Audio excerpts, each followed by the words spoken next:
Telangana BJP అధ్యక్షుడిపై clarity వచ్చిందా? కొత్త అధ్యక్షుడు ఎవరు? సంస్థాగతంగా ఎన్నికలు అన్నారు. ఎన్నిక ద్వారానే అధ్యక్ష ఎన్నిక ఉంటుందన్నారు. కానీ అప్పుడే ప్రెసిడెంట్ ఎంపిక జరిగిపోయిందా? ఢిల్లీ హైకమాండ్ రాష్ట్ర బీజేపీ అధ్యక్షుడిని సెలెక్ట్ చేసేసిందా? పేరుకు మాత్రమే సంస్థాగత ఎన్నికలంటూ కమలం పార్టీ హడావుడి మొదలుపెట్టిందా?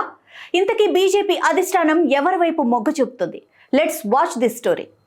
తెలంగాణ రాష్ట్ర బీజేపీకి కొత్త అధ్యక్షుడు ఎవరన్న దానిపై పార్టీ వర్గాల్లో నెలకొన్న ఉత్కంఠకు త్వరలోనే తెరపడనుంది.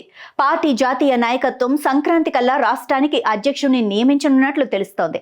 అయితే అంతర్గత చర్చల్లో రోజుకో సీనియర్ నేత పేరు తెరపైకొస్తున్నా ఎంపీగా ఉన్న బీసీ నేతకు ఎక్కువ అవకాశాలున్నట్లు ప్రచారం జరుగుతోంది. ఒకవేళ సమీకరణాలు మారితే మాత్రం అనూహ్యంగా కొత్త నేతకు అవకాశం దక్కవచ్చని పార్టీ వర్గాలంటున్నాయి. తెలంగాణలో ఈసారి ఎలాగైనా అధికారంలోకి రావాలన్న పట్టుదలతో ఉన్న బీజేపీ జాతీయ నాయకత్వం మదిలో ఏముందో రాష్ట్రంలోని కీలక నేతలకు సైతం అంతు చిక్కటం లేదు. అధికార పీఠమే అంతిమ లక్ష్యమని ఇందుకోసం అనుసరించే వ్యూహంలో వేసే ఎత్తుగడలు మాత్రం అనూహ్యంగా ఉండబోతున్నాయని తెలుస్తోంది. ప్రస్తుతం పార్టీలోని కొంతమంది సీనియర్ నేతల మధ్య అంతర్గత విభేదాలున్నాయి. పాత కొత్త నేతల పంచాయతీలతో రాష్ట్ర పార్టీ వ్యవహారాలు 4 స్తంభాలాటగా మారాయన్న విషయం అధినాయకత్వం దృష్టికి కూడా వెళ్లటంతో తాము అధికారంలోకి రావాలంటే ముందు పార్టీలో సమన్వయం అవసరమని భావిస్తున్న పార్టీ పెద్దలు ఆ దిశగా కొత్త అధ్యక్షుడికి బాధ్యతలు కట్టబెట్టాలని భావిస్తున్నారంట. అన్ని సవాళ్లను ఎదుర్కొని పార్టీని అధికారంలోకి తీసుకురాగలిగే నేతకే ఢిల్లీ పెద్దలు పట్టం కట్టబోతున్నారంట. పోరాట పటిమ, సమన్వయం చేసుకునే సమర్థతతో పాటు వయసును కూడా ప్రామాణికంగా తీసుకునే అవకాశం ఎక్కువగా ఉందంటున్నారు. ఇందుకోసం ఇప్పటికే ఎమ్మెల్యేలు, ఎంపీలతో పాటు పలువురు సీనియర్ నేతల నుంచి అభిప్రాయాలు తీసుకున్న పార్టీ అధిష్టానం తాజాగా మరోసారి కొంతమంది ముఖ్యుల నుంచి అభిప్రాయాలు తీసుకుంటుందని పార్టీ వర్గాలు వెల్లడించాయి.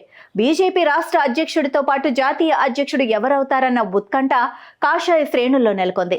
స్టేట్ ప్రెసిడెంట్ కోసం చాలా మంది ఎంపీలు, ఎమ్మెల్యేలు రేసులో ఉన్నారు. ఎంపీల్లో రఘునందన్ రావు, ధర్మపురి అరవింద్, ఈటెల రాజేందర్, డీకే అరుణ పేర్లు, ఎమ్మెల్యేలో రాజా సింగ్, పాయల్ శంకర్ పేర్లు ప్రముఖంగా వినిపిస్తున్నాయి. తెలంగాణ రాష్ట్ర అధ్యక్ష పదవి కోసం ఇప్పటికే కొంతమంది నేతలు పార్టీ హైకమాండ్ ఆశీస్సులు పొందాలని విశ్వ ప్రయత్నాలు చేస్తున్నట్లుగా తెలుస్తోంది. పార్టీ అధ్యక్షుడు ఎవరన్న దానిపై అధిష్టానం ఇప్పటికే ఒక నిర్ణయానికి వచ్చినట్టు తెలుస్తోంది.